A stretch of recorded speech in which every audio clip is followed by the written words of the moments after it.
Stardom 101. Stardom 101. Stardom 101. Stardom 101. It's the Stardom 101 magazine podcast. Shining light on today's tastemakers and innovators. Kicking with your host, Christopher Boykin. It's the Stardom 101 magazine podcast. Welcome back, ladies and gentlemen, to the Stardom 101 magazine podcast. Thank you once again for tapping in, supporting the platform where we spotlight artists who are shaping culture in real time. Today, I won't disappoint. Today, I have a guest from San Antonio, a San Antonio native. He's rooted, authentic, and moving at his own pace with a unique sound of his own. Please welcome Latin artist Joel Perez to the show. How you doing, my friend? Very well. What about yourself, bud? I'm good, man. We had a little technical difficulties, but we got through it. That was a nice way of There you go, brother. Technology these days. Hey, what can you say? But we're here nonetheless, and the listeners are here. They're waiting. They're excited for this episode once again featuring you.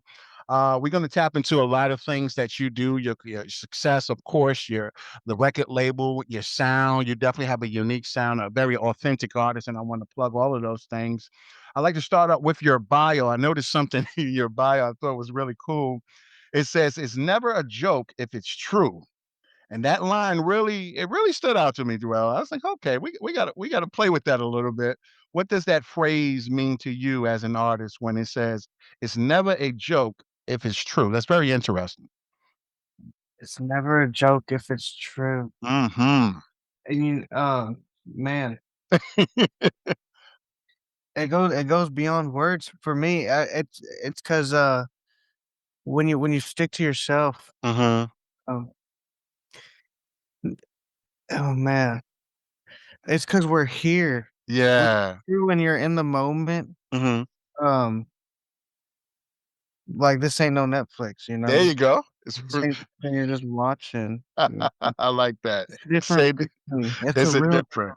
feeling. Yeah. Actually doing it, everything just goes so fast the way it's coming at you, you know. That's And what's up. so it's just being authentic, man. Just staying rare, Mm-hmm. you know.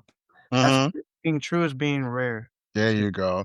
You blend local and these different. And I was listening to me. I said, man, this is different. We got some rap, we got some soul, we got a different plethora of sounds, but it never feels forced with you.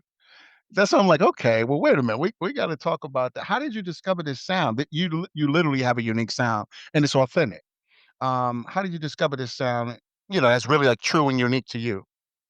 I really like to when I'm doing music, Uh-huh. I like to think about not what I'm sounding like, but I like to think about where I'm from and what I see. Ah. I'm from Texas, and you know how I don't know, Texas has been building more of a reputation in the media, and how it's been portraying how Texas has been portraying itself as we come from a little bit of everything. It's a little bit of twang, it's a little bit of music, and then you have music like from Houston, which is, like Mike Jones and There you go. Yeah. what we come from. Uh-huh. So there's a lot of jazz, a lot of soul, and a lot of blues here. And um, so what I like to do is just I don't think about I like to think about how I'm feeling I more see. than how I'm sounding. Wow, that's good. You Mm. mentioned you're patiently waiting, and I like this. You mentioned waiting patiently before fully introducing yourself musically. That process, I think a lot of people they kind of overskip that process. We live in a fast digital era where everything is just fast, fast, fast. Yeah, for sure. You patient with the process. Why is that important to you? Taking your time instead of rushing the process. When I first started doing music, Mhm. people nowadays they like to do things independent. Uh, And, they don't have guidance. They don't have somebody that like having a manager telling you like not censoring you. uh-huh. I see. But you know how there's a lot of independent artists that once they don't realize that once it's out there, it's out there. Oh my goodness, tell me Uh, about it. like people, the amount of things and the things that people do Mhm. to stay relevant or to be relevant, it's overwhelming. Yeah.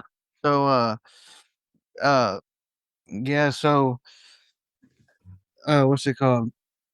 I apologize if I get stuck. No, no, you're fine. Literally, just that process and patiently waiting is important, especially when you're developing something that's unique and it's not a microwave, just throwing it out there kind of thing. You're very present to what you're doing.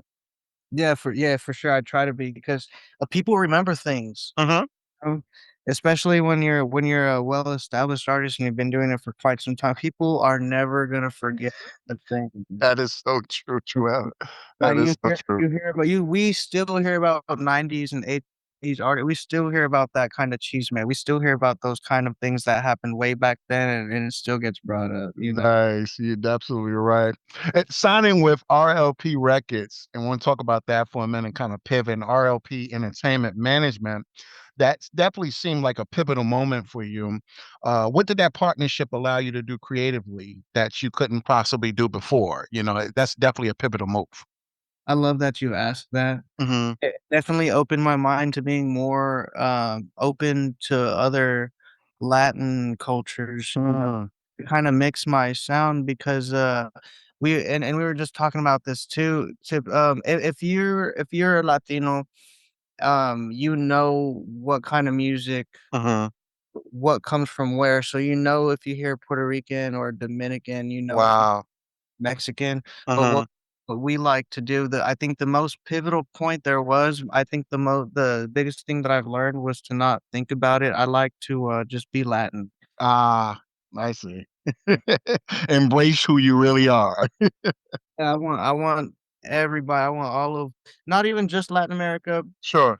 like everybody, obviously. But I don't want barriers with any Mm.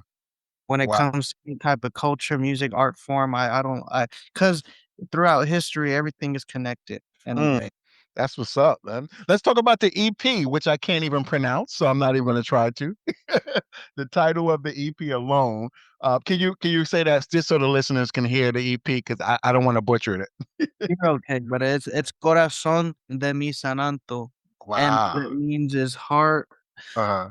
of my San Antonio, of my San Antonio. So, because San Antonio is like my home, so why I Hmm. say San Anto is because it's my home. Hmm. But it can definitely go like you could say like heart of San Antonio, you know, or heart of San Anto, heart of San Antonio. Nice, Yeah, nice. yeah. What does this project represent for you? I mean, this is a big project. You talked about the heart of San Antonio. What does this project represent for you? It's bringing everything that I've ever struggled with to light. Uh, Mm.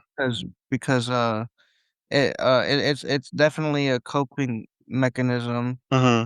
for me getting through life, pretty much letting people know what I've been through because I have a hard time staying silent because um I just I don't know I don't see the point in staying silent Yeah. about things you've been through. I know that everyone has their way of expressing things, so I would like for, you know, that's what that's what's being brought to light pretty much. All Um right.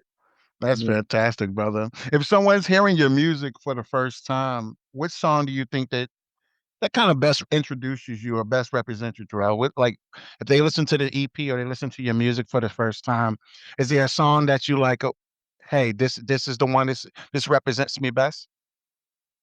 As of right now, and it's odd to say this, but Hasta El Final, only because that's not the original form of Latin music that I was originally coming out with. It was Hmm. more acoustic sound like guitar and like a bass guitar. Hmm. Um, but this one, the reason why I say that it's the best one to listen to if you want to know more about me is because the structure of the song is a cumbia feel Mm. and it has a pop feel to it, and it has a little bit of auto tune, so it's like that's me being laid back and not being tied to anything pretty much, you know, just Nice. bending the rules a little bit. And that was a Yeah. tribute to your hometown too. A tribute to your hometown. That song. Sort of in a way, it Okay. definitely my hometown actually impacted my decision to make that song too, because here in San Antonio, there's a lot of music that sounds like that's popping, and I've always had a thing where like music brings a certain energy And if I'm not bringing that same energy, like if I haven't made a song like that or something, if I haven't brought that same energy, it just feels off.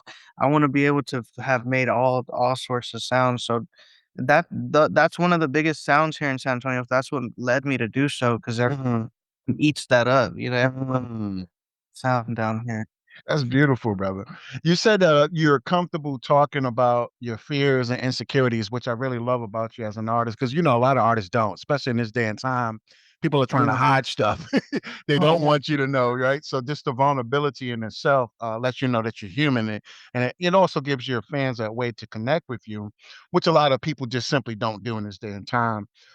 Has it been pretty much when it's been the hardest truth you had to face in your creative journey that maybe your listeners or your fans probably don't know or haven't even probably heard the words from you literally? Is there any part of your journey thus far that's been like the hardest truth in terms of your creativity? It's a lonely sport. Mm, It's like it's definitely a lonely sport. hmm. Um, and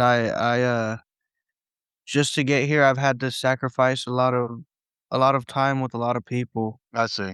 Mm, And, and being alone and being alone in an industry like this, it can go so many ways, especially if hmm. you don't have guidance. Because I'm I'm gonna be upfront and straightforward. I get a lot of my Hmm. inspiration from back then's music, and you know how back then's music. So back then it was more genuine feelings. So when people were talking about like the blues Yeah. and real Mexican music, people were actually it talks a lot about drinking and Hmm. smoke stuff. And I've actually lived the blues and what I talk about, Wow. and so yeah, that's pretty much that's what it is That's really. what it is. Wow. When you're writing from such a honest place like we're talking about now, does it feel kind of scary at all, putting that type of music out to the world? You know, the world can judge you and have you gotten past that point or surpassed that point where you really don't even care what people say, when you're putting out that type of music and your vulnerability? Now I have, yeah, no, people I've heard it all. I've heard it all and I've seen it all. Yeah, To that's good. He said, Yeah, "Oh, especially because when you're independent, because I was working my own numbers for a while when I was independent, and mhm, uh people say some crazy stuff, you know, mhm, especially. So I've learned to just go and just do it. mhm." Don't you know? Um, That's cool. I Wow. I have my ear towards some stuff, and Uh, I start to hear hate and stuff, I just turn the other and just turn the ear, you it's know. turning in, don't even worry about it. Let's switch gears for a second. I wanna plug mom. Your mom taught you how to play the accordion. Oh, no, yeah, no, Yeah, it wasn't her, that was my bad, that was a bit of a typo, man, I'm okay. lie to you, but no, she was a Uh-huh. heavily she did influence me to learn accordion very heavy, Wow, wow. and, I wish we had a picture of it, but, we actually when I was real young, she took me around a whole bunch of legends from here in San Antonio. Everybody was playing accordion, and Uh-huh. I never knew what kind of legends I was really around until, like, years later. We were all just playing accordion, and she always had me around that stuff, but she did her best to raise me around my culture, Nice, what it nice. was, yeah. That's beautiful, brother. You got something special coming up that we got to talk about. We got to plug. You got front row tickets and backstage meet and greet passes for your release party in San Antonio. Listeners, definitely tap in for that. What can fans expect for that show? This is a big show. This is a big opportunity. Of course, we in the top of the new year. We already giving out giveaways and things and access to you. So, what can fans expect from that show? Expect from the shows coming up, man, it's gonna be crazy. I'm so excited to show, Hmm. like, so how they've been listening to me and they've been seeing me behind the screen this whole time, so I'm excited to see their upfront reaction to my stuff. Yeah. I haven't really heard any reactions just yet. Obviously, I do so most of the time on the media. I'm just excited to show Mhm. to to show them what they've been listening to, because I feel like what they've been listening to, the words, they're real true. Mhm. I say what I do, and I sing, and I write how I act, and if you listen to me, I feel like you've met me. You met you. Excellent, excellent. And you're looking ahead too, Joel. You're kicking off a Texas tour that we definitely can be on the lookout for starting around June 2026, with 8 stops. 8 stops. How excited about you about that, man? I mean, that's a huge milestone, of course. Right in the middle of the year, smack in the middle of the year, momentum building already from the beginning of the year. How you feeling about this tour? It's gonna be my first tour. I'm gonna be upfront and real with you, man. Uh-huh. This is a life-changing thing, so Uh, when you're going from your everyday life, you wake up and you're going every day by a routine, it's what my mind has been truly is, how am I gonna work it all out? But I've been going on God's plan. I feel like he knows what he's doing, so yeah. I am a bit, a bit nervous about it, but, we're gonna get it done. I know that whatever change is coming, Mhm. pretty wild. It's gonna be interesting to see, only because I've never had something so big coming up, so I'm just eager to for it to happen. Absolutely, absolutely. Do you ever think about or collaborations with any other artists or anybody that Joel wants to do music with, get in the studio? Anybody that motivate, inspire you to take it to the next level? Has anybody on your radar? I definitely, not anybody particular. Okay. What I wanna do is kinda get my foot in the door and see who comes my like, see who I run into. Ah, Like, I feel like, I could my vibe could be mixed with anybody's vibe. okay, okay. That's I could good. pretty clean vibe out of, like, it's crazy. Um, the more different another Uh-huh. person is, the more I feel like I can make it. See, 'cause, oh man, I wish I could describe it. Different sounds into just one sound, like, Mhm, mhm. make it sound like it's always been a thing. Absolutely, brother. And also, when we conclude our episodes, I love to give the my guests an opportunity to thank and people in your team, people behind you, your family members. It could be anyone, brother. Is there anybody that has been with you throughout this journey, and you really want to give them their public flowers right now at this moment? Not particularly, to be honest. Mm-hmm. Like I said, I've always been kind of, it's always been kind of a lonely sport for me, Mm, but what I do want I want what I've been focused on, I wanna talk to all of San Antonio, is because mm, I'm working so hard to just bring San Antonio up as a whole, and to represent them best. So mm. this is to my whole city. I'm not gonna misrepresent San Antonio, and that's on my life. I'm gonna be 100% true to it. There you go. Well, Joel, well, we appreciate you and thank you for your honesty, your sound, your creativity, your authenticness, and just for being you, brother. We appreciate everything that you're doing. You really got San Antonio looking good right now, brother. Yeah, I appreciate you guys being open to what we're doing, and investing Absolutely. time into everything tonight. It means a lot to us. Absolutely. Well, ladies and gentlemen, once again, all of his social media channels and his website, joeltrezmusic.com, is going to be in the show notes along with his YouTube platform. So don't worry. Make sure you go support this show. Make sure you go to the concert. Look out for the tours coming up. And once again, Joel is here to stay. San Antonio, you got a rising star, and he is here. Joel Trez, ladies and gentlemen, thank you once again for y'all. Appreciate your time, brother. Thank you so much, man. Are you on the rise to stardom? Well, get featured in the next issue of Stardom 101 magazine and promote your business or products today. Text MAG to 804-550-8647 or visit stardom101mag.net. You're listening to the Stardom 101 magazine podcast with Christopher Boykin. Be sure to subscribe and download this episode, and continue to listen to Stardom on iHeartRadio or wherever you get your podcast.